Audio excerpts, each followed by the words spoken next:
Okay, so now it's 6.1. We're doing proportions. And proportions are just when we have two fractions equal to each other or two ratios equal to each other. We have a special word for that, proportion. So you can see that we can write them as fractions, or we can use a colon and write it this way. This and this are exactly the same. And we can see that 5 over 10, if we simplified that, that's the same as half. So two equal fractions or ratios are called a proportion. And we already know kind of what a proportion is if we think of photographs.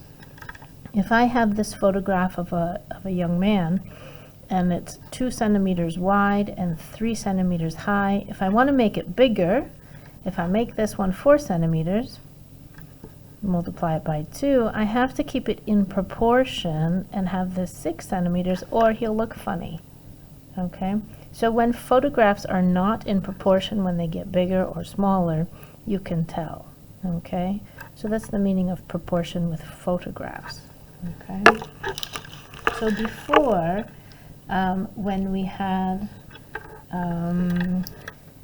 equations that have fractions, one method that we would do is we would take the denominators, multiply them together, and we would multiply both sides by this number, and that would remove the fractions.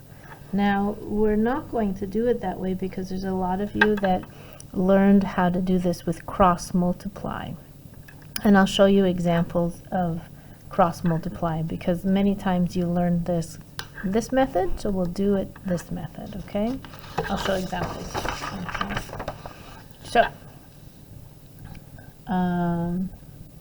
it says solve each proportion. So we only can do this method is when we have a proportion. That means it looks like this. A fraction is equal to a fraction. Okay? I can't do it if I have another fractions added on here or something else. It's only when it looks exactly like this. So, let me get my pen. Okay, so I always start with the variable, the letter. So what we do is we do cross multiply. So I multiply this first, 28 times x, and then I multiply this one, 7 times 40. So 28 times x is 28x, 7 times 40 is 280. Now x wants to be alone, so we have to get rid of the 28. So we do same over same. Oops, should be an 8. Same over same, and I have to do the same to the other side. So this 28 over 28 is 1, so I have 1 with an x. And 280 divided by 28 is 10, so x equals 10. Okay? So that's how I solve the proportion, is I do cross multiply. So let's do the next one. So I always start with I always multiply first the one that has the variable, the one that has the letter. You don't have to, but for me it's just a habit. So 11 times x, that's equal to 3 times 44. So that's 11x. 3 times 44 is 132. X wants to be alone, so we have to get rid of it, get rid of the 11. That's 1, so that's 1x. And divide here is 12, so x equals 12. Okay? But now sometimes it can get a little messy. It looks like, whoa, there's a few x's there. So what I always do as a habit is I pick the one that's the same. Okay, so sometimes we have 2 x's in here, so I just have a habit of doing the easy one first, but you don't have to.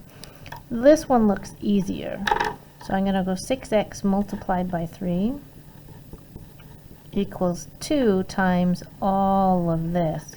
Now when I have lots of stuff, I have to put brackets around it because it's 2 times all of this. So I'm going to go 2 times all of that. Okay, so this 6x times 3 is 18x. Can I do inside the bracket? No, I could if 7 had an x, then I could do 8x, but this 7 does not have an x, so I can't. So I must use the distributive property and distribute the 2. 2 times 7 is 14. 2 times x is 2x. Now I want to get all the x's to one side, and I like to put them on the left side. So that means this x is on the wrong side. So let's move him. And remember, you have to go all the way over to the other side across the equal sign and put minus 2x over here. Okay. 2 minus 2 is 0, so that's gone. 18 minus 2 is 16x. And I only have the 14 left because 2 minus 2 is gone. So x wants to be alone. That means I have to get rid of the 16. Okay, that looks a little weird. That's 1. So I have 1x equals, let's use a calculator to make that more simple. 14 divided by 16. So that's 7 over 8. Or, if I push SD, it's or 0.875. And it doesn't matter if you put it as a fraction or a decimal. Okay? Let's do the next one. Pause the video, you try to do it, and then watch to see if you've done it correctly. I'm serious. Pause the video. Okay. So I'm going to do the easy one first. So 2 times x. Now I do the one that looks hard.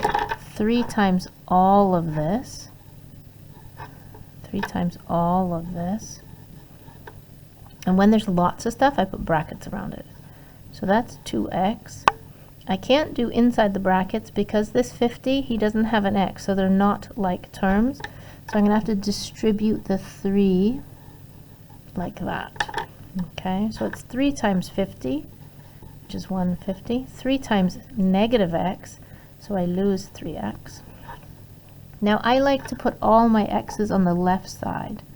So this x is on the wrong side, so I always have to do opposite. This is minus 3, so I do add 3. Don't forget to put your x. Now you have to add 3 to the other side, so go over the equal sign, and go add 3.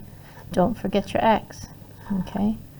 3 minus 3 is 0, so that's gone. So 2 plus 3 is 5. Okay. X wants to be alone, so I have to get rid of the 5, so I do same over same. That's 1, so I have 1x, that's 1, and I have my x. And 150 divided by 5, 30. So x equals 30. Okay, so you keep going, finish the page.